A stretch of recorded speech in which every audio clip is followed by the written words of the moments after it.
to your health and happiness. We wish this to each other at every celebration. But have you ever wondered why? Perhaps it's because, deep down, we feel that we live in a world that is neither healthy nor happy. We live in concrete boxes, eat artificial food, and consider the pinnacle of progress to be a smartphone that will be obsolete in a year. But what if I told you this isn't progress? What if this is regression, a deep, all-encompassing technological amnesia that has made us forget a time when our ancestors possessed knowledge we can only dream of?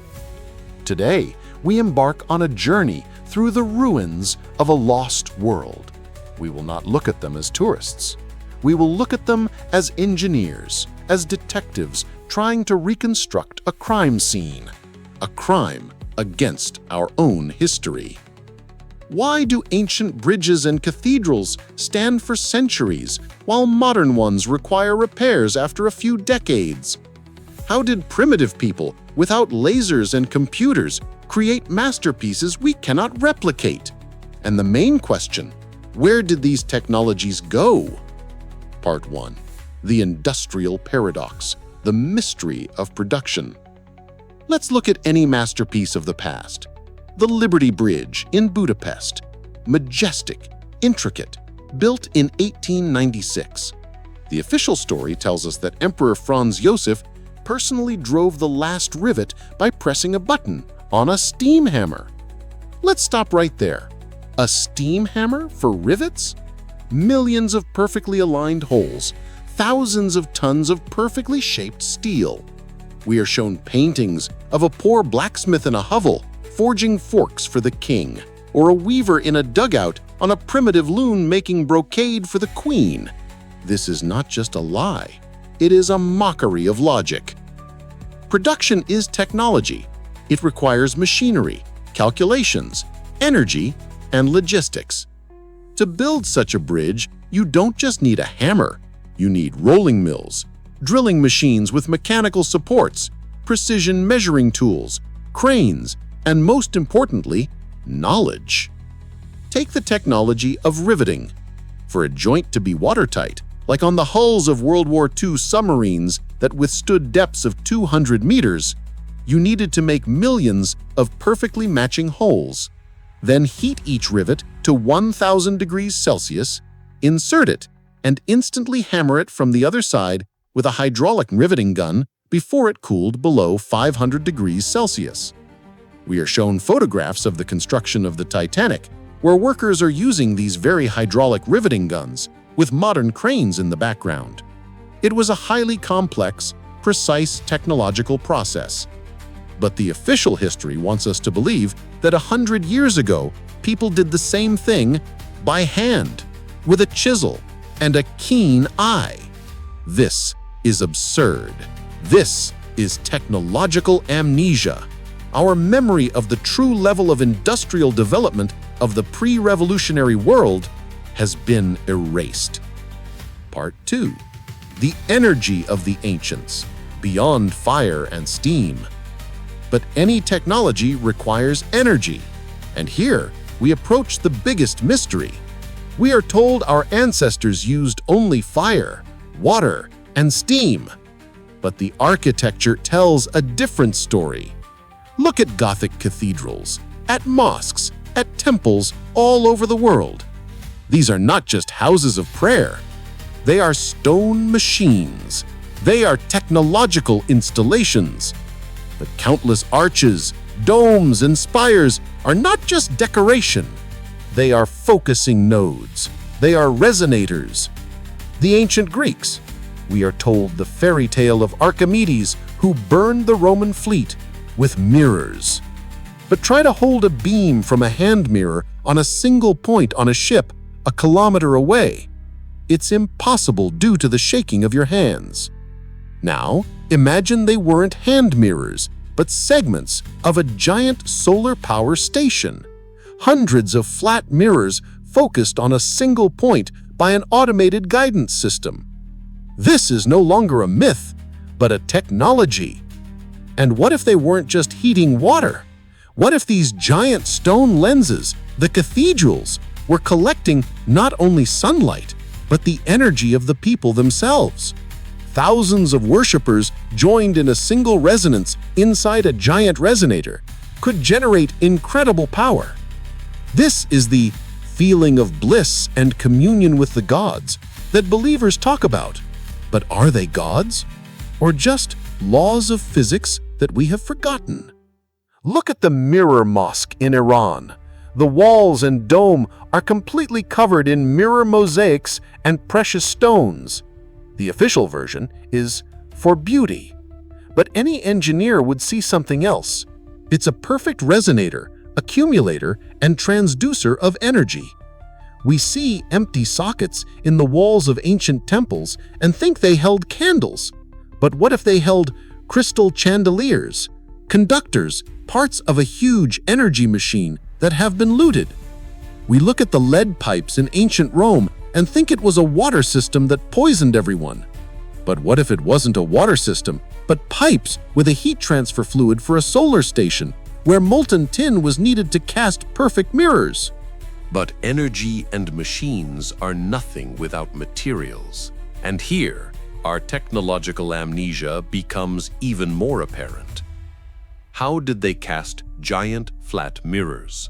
The only method we know today is casting onto a perfectly flat surface of molten tin. They possessed this technology. How did they make glass for the windows in every house we see in old frescoes? Glass production is complex chemistry, requiring precise temperatures and ingredients. We are told it was imported from Venice, on trucks via the Autobahn, apparently? And what about geological formations? We are told that the Krasnoyarsk pillars, or the three whales in Thailand, are remnants, the result of tectonic plate collisions and erosion. But when you ask simple questions, where are the traces of hot contact with the surrounding rocks? Why is the composition of these remnants so similar to petrified wood? Official science starts speaking in tongues about contact metamorphic hornfells and xenoliths. This is just scientific noise to hide a simple "we don't know" or "we're not supposed to know." But what if these are not remnants of lava, but remnants of giant silicon trees that once covered our planet? Today, scientists have learned to turn wood into stone at high temperatures. The petrified forests in America are made of the same quartz glass as these pillars. Official geology is based on the hypothesis of a hot Earth core, which no one has ever drilled to. It's a theory built on drawings in textbooks, not on practical evidence. So a picture emerges. The civilization of the past possessed industrial technologies, energy sources, and knowledge of materials that we are only just beginning to rediscover. They built eternal cities where every house was a work of art. Now look around. Concrete panel high-rises that will crumble in 50 years. Asphalt that needs to be replaced every year. A dependence on non-renewable resources like oil and gas, which, as we have proven before, are products of sewage processing. We were forbidden from using industrial hemp, a plant that serves to make everything, from super strong fabric and paper to biofuel and batteries.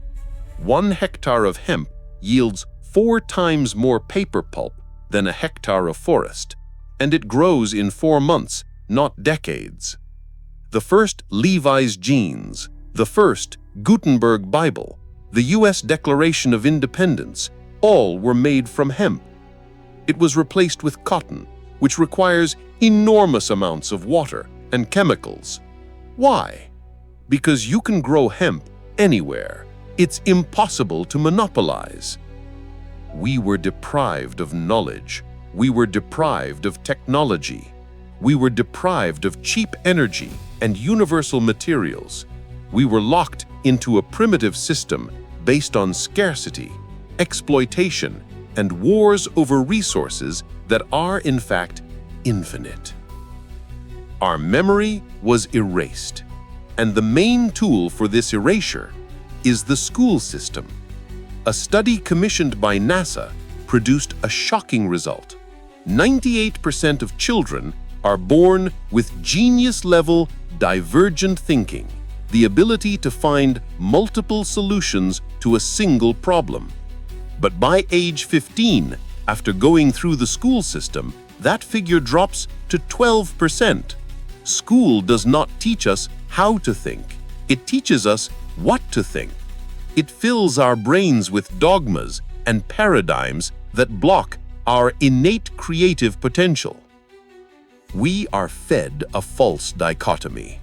Either our ancestors were hard-working but primitive savages who built pyramids with sticks, or they were wild barbarians until a benevolent civilization came and taught them to read. Both versions are lies. The truth is, they were different. They were more advanced.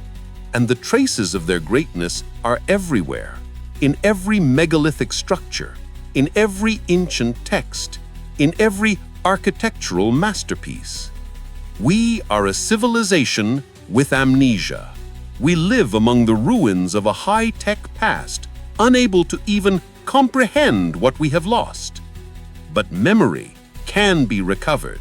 The main thing is to stop believing the official fairy tales and start asking the right questions.